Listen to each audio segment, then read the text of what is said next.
इनके जो सारे नेता हैं ना, बड़े विचित्र टाइप के नेता हैं। पहले तो हमारे सिंधिया जी, जानते हैं,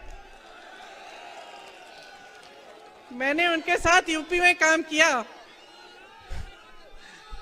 अब क्या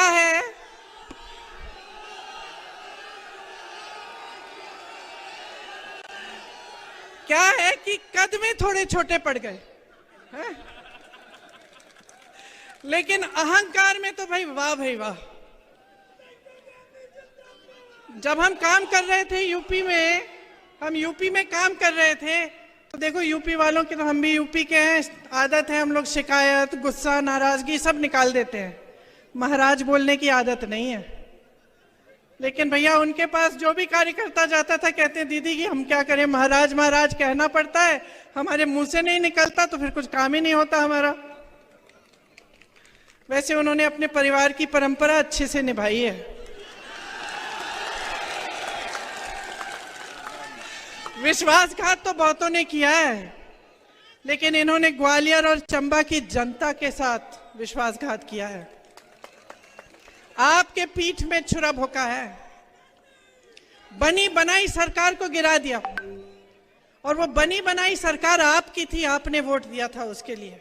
3.5 साल से इस सरकार ने आपको 21 रोजगार दिए हैं। वो सरकार कांग्रेस की थी। मैंने जैसे कहा, छत्तीसगढ़ में देखिए बेरोजगारी का दर क्या है, आप ही के साथ धोखा हुआ है।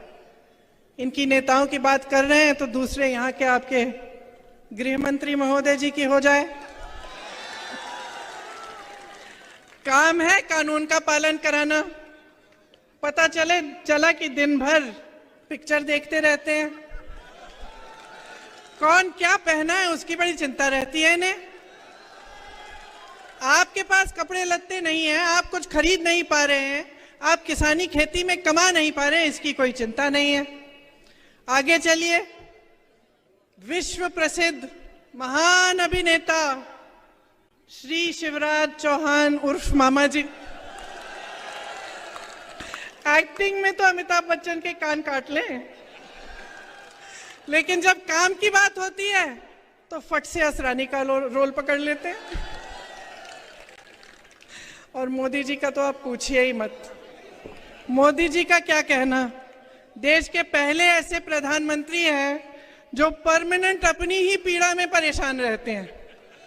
कर्नाटका गए, बड़ी लंबी लिस्ट ले गए कि भाई मुझे इतनी गालियां दी हैं, यहाँ भी कहने लगे मुझे इतनी गालियां दी हैं, रोते ही रहते हैं। लगता है आपने वो सलमान खान की पिक्चर देखी है तेरे नाम, उसमें सलमान खान शुरू से अंत तक रोते ही रहते हैं।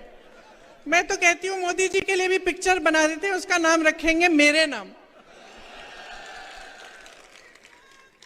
वैसे एक बात है, मोदी जी ना आदमी की पहचान में टॉप क्लास है। दुनिया भर के गद्दारों और कायरों को इकट्ठा करके अपनी पार्टी में ले लिए। मुझे तो बेचारे आरएसएस और भाजपा के जो अच्छे कार्यकर्ता हैं, जो सालों से संघर्ष कर रहे हैं अपनी पार्टी के लिए, उन पे तरस आती है कि क्या पता ये कायरों की सेना ही उनकी पार्टी को चलाने ना लगे।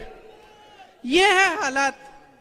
अब मजाक एक तरफ, आपके काम की बात करते हैं। देखिए, मैं आपसे एक सीधी सी बात कहती हूँ, हम मध्य प्रदेश में हैं, बगल में छत्तीसगढ़ है, वहां कांग्रेस की सरकार है, यहाँ भाजपा की सरकार है।